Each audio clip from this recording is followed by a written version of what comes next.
No, thank you very much, Chairperson of the National Council of Provinces.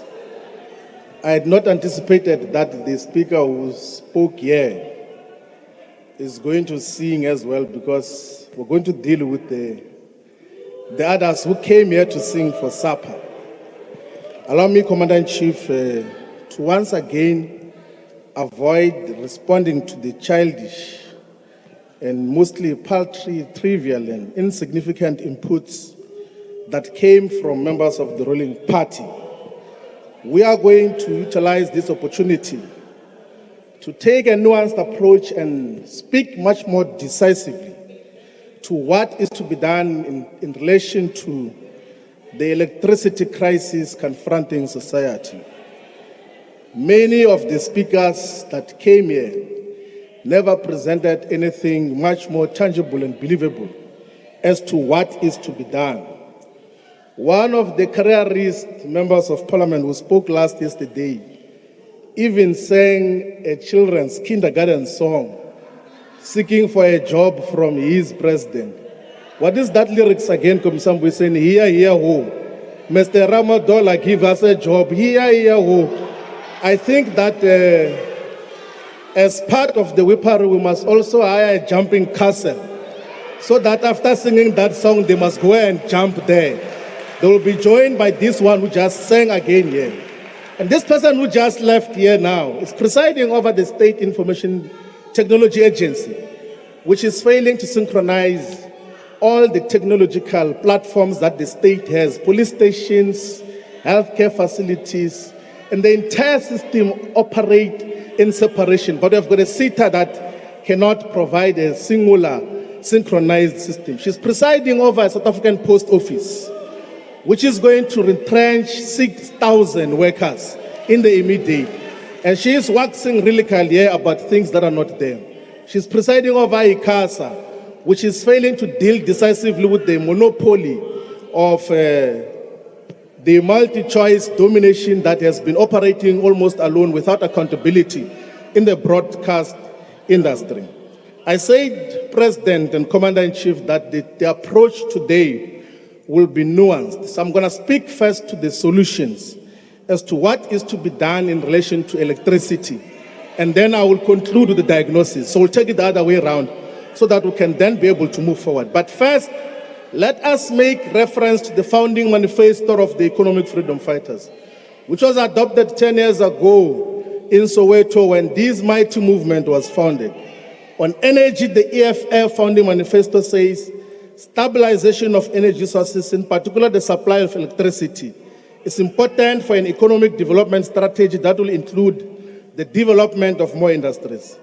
Whilst the South African state should intensify the efforts currently in place for sustainable, consistent energy provisions, other energy means and other forms of generations should be explored. And this includes further research on how energy derived out of uranium can be safely transferred into sustainable, environmentally friendly electricity for industrial development, public purpose, and for use by households. We said 10 years ago that let us explore the usage of uranium as a source of energy. We even said that the principle on energy is that the green energy sources should be pursued and that the state should heavily invest in the green energy corporations, which will explore manufacturing and install green energy alternatives in the whole of South Africa. When we spoke about green energy sources, we spoke it in the context that it should be the state, not independent power producers. That must be at the center of rollout of renewable energy. Now, I'm going to talk to the solutions as what is to be done. Number one is that we must stop this illusion that South Africa is going to immediately discontinue the usage of coal as base load energy sources, because that is the only way we can sustain our electricity. In that annual pilgrimage that you go to in Davos, in the World Economic Forum, one of the vice premiers of the People's Republic of China, Liu He, who is the director of the Central Financial and Economic Affairs, responded when he was asked about what is the PRC going to do about carbon neutrality. He said that China is going to increase its investment in carbon capture and storage. And this is against the fact that China consumes possibly 20, if not 40 times of energy more than South Africa. The energy sources that come from coal in China, Mr. Matanshi, is 1 million megawatts. Eskom in its entirety is not even at 50,000 megawatts currently.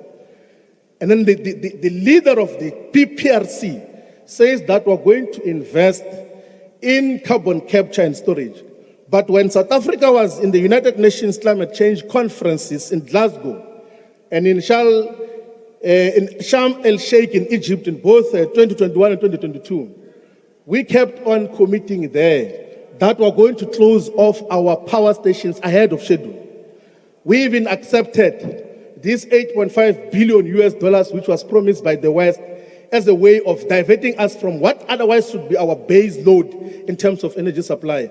The president of the ANC even ridiculed the Minister of Energy when he said that the West is trying to bully South Africa on the African continent into abandoning coal. He said, no, this one is just a mine worker. He does not know anything. We're in a crisis now in terms of what has happened under all of those issues. Now, that illusion must be dealt with. We have to now invest in clean coal technologies, working with the CSIR and the Council of Geosciences. Number two, we need to plug into the national grid the floating storage regasification units. The Secretary General of the ANC will not know what that is because in the schooling system before tertiary, they don't teach that. So the FSRUs, when Germany was faced with the energy crisis, out of the necessary military operations that are happening in Ukraine now, they approved within 12 months the power ships. So power ships is like a power stations that come from the sea, and then it parks on the shores and plugs into the national grid. Here in South Africa, through the risk mitigation independent power producers procurement program, South Africa approved the car power ship from Turkey to plug in 1,220 megawatts of electricity. Again, Secretary General of the ANC, 1,200 megawatts can electrify the entirety of the Northern Cape, even the entirety of the Eastern Cape on its own. But due to those who are seeking bribes, those who are trying to extort the people who are awarded that bid, the car power ships cannot be plugged into the grid to now ameliorate the energy crisis that we have. The reality is that in the immediate, you have got no any other solution except plugging in the FSRUs from Turkey, from China, and from the Russian Federation. That is one of the immediate things that we must have to deal with. And then number three, we need to approve the proposal by Rosatom, the Rosatom nuclear power station and energy company, which currently provides more than 20% of electricity in the Russian Federation. It employs more than 250,000 people. It has been here in South Africa saying that, why don't you give us a power purchase agreement like you're giving to your friends from the West and build up to 6,000 megawatts of nuclear energy, which everyone else allows and agrees that is part of clean energy sources. That is one of the things that have to be done in the immediate. But also we must not surrender the state capacity to invest directly in renewable energy. We must do what the fighters said, the ground forces said, in Uncle Tom's Hall in July 2013, who said that the state must play a central role in renewable energy. That is what the founding manifesto of this 10-year organization said must be done. Part of the immediate things that you have to deal with is to cut off the aluminum smelters because they consume upward of 800 megawatts, which can then lessen the pressure on the grid in terms of what should happen. Let us collaborate with Mozambique to complete the Cabora Bassa hydroelectric power station so that we can continue. So these are some of the issues. We have to talk about this because we know that you're going to be out of power. We are going to take power as the EFF. We do not want to take power under darkness. The question is, why are all of these things not being pursued? It's because, fragrantly, the president of the ANC defies his less than 2 months resolution of shifting Eskom from public enterprises to energy. And the purpose, he says here, that the reason is because the Minister of Public Enterprises must continue to restructure Eskom. What is that restructuring? It's the mutilation of Eskom into 3 different components.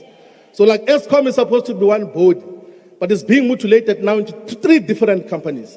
And he makes a false claim that such is consistent with the global practice. That is not the truth. The biggest power utility in the world is in China. It generates more than 4,000 gigawatts. It has got more than 900,000 kilometers of transmission lines. It's involved in distribution of electricity. The Rosatom I spoke about in China, in the Russian Federation, is involved, and it's one company that is involved in the entire value chain of electricity distribution. In Germany, Uniper goes to the extent of even involved in mining the entire value chain, one company. But you want to mutilate Eskom. And what is the purpose of the mutilation of Eskom? They want to allow the municipalities and a different division to distribute and be the ones that are at the cold face of facing with ratepayers of electricity. And then have Eskom with the 48,000 kilometers of transmission lines, which must necessarily be forced to buy electricity from independent power producers. The deputy president, the former deputy president of the Republic, once said that Eskom is not going to privatize. It is privatized. So the entire crisis of South Africa is this need to want to privatize Eskom, particularly power generation. That let us have transmission there, and then we call our friends to come and be the ones that plug energy into the transmission line. That is at the center of South Africa's problem. A capitalist-driven, greedy project that seeks to undermine everything else there. If you want to attach the profit motive into the energy provision, public good provision, you are definitely never going to have a solution. Electricity is a public good. It must be provided by all of us. Now, President, I'm going to close. You know, one of the biographers of Mr. Cyril Ramaphosa, Anthony Butler, says that when he bought his first car, he was known for driving that particular car, a BMW, in reserve gear for hundreds of meters. So a person drives a car in reserve gear for hundreds of meters. It's recorded. It is apparent and very evident now that what Mr. Ramaphosa did to his car is doing to South Africa today. He is taking our country in reserve gear. Everything else that we thought we had made progress on is going backward. We thought that we're not going to have the crisis of electricity. We've got crisis of electricity now. Whoever thought we're going to have water shedding? We've got a problem of water now. Whoever thought that we're going to be in a situation that more and more people, even when the population is growing, more and more people are going to lose their jobs. The levels of unemployment, more than 12 million people are unemployed because of this man. He is taking this country in a reverse gear the same way he did when he was utilizing his first car. The public infrastructure is collapsing. The hospitals are collapsing. The schooling systems, despite the claims that we make here, it's not working appropriately. How do you explain that you have got close to 1 million children who write their exams at the senior secondary level, but you only have got 160,000 spaces available to take them at post-secondary level? What nonsense is that? What kind of thinking of a government is that? We are being taken on a reserve gear because we do not have a solid government. What excites him is that petty thing he was doing in Mpumalanga, He says he's closing a pothole and he's fascinated by closing a pothole on a gravel road. What logic is that? That is what we are dealing with. We have to save ourselves, South Africa, from this nonsense. We have to save ourselves. We have to save ourselves from this rubbish. What is happening in this country is a man-made crisis. That is why when we go on the 20th of March 2023, we must be saying, Puma Ramaphosa Puma! Puma Ramaphosa Puma! Booyah electricity, booyah! Amanda! Thank you very much. Thank you very much.